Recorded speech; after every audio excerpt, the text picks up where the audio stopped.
Виж, аз така човек прави някакъв брутален клип, викаме баси, якото и гледам, че не съм понесен. Тук е канала, виж какъв стъп. Ай, сега ще се види гледката една само. Много яко място са Перушица и това. И кричам като цяло, ама виж какви са цигански някакви. Ами той кричам и те... Това ако беше София тук, това щеш да е... все едно Витоша, не? То горе-долу. И то при Святка. Колко ти сигурно е? Стига да. Еми, но не ми се стори, че при Святка. Не, от е това. Е, това ли? Отпред? Да, то му е от фаровете. Това му от гадните фарове. Да. Той има неравности и те... Кричим. А, Устина. Да, бе. Първо Устина. В Устина. Устина. Ей, тук какви работи вършат.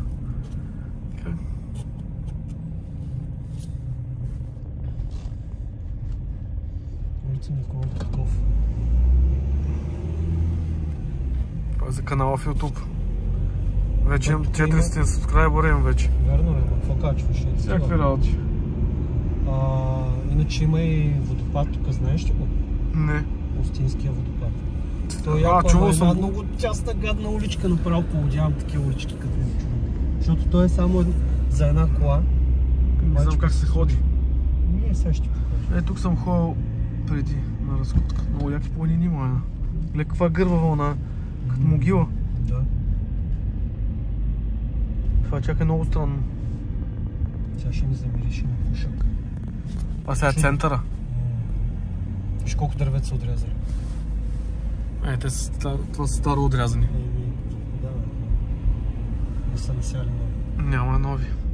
Каквото е старо поразнало, това е вече. Хранителни стоки. Под дела, горе дела, ети клас, нещо, някога. Тук винаги има така коли наспирали. Е така, принципа и на това голямото дърво си наляво. И нататък това се е кара за... пак чинар някакъв. Не.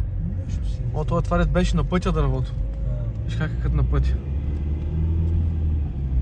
Да, то си е на пътя. И от тук се фаща на ляво. Мисля, че имаше още един заход.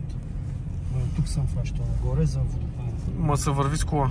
Да, ама е много тясно. До една чешма оставиш. Това е ресторант с винарна.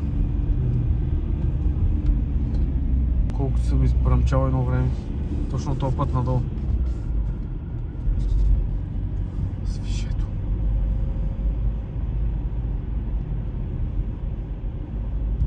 Много е яко си.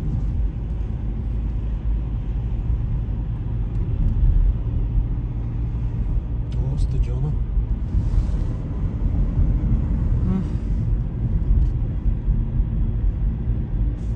Нататък изглежда се, но няма никакъв сняг.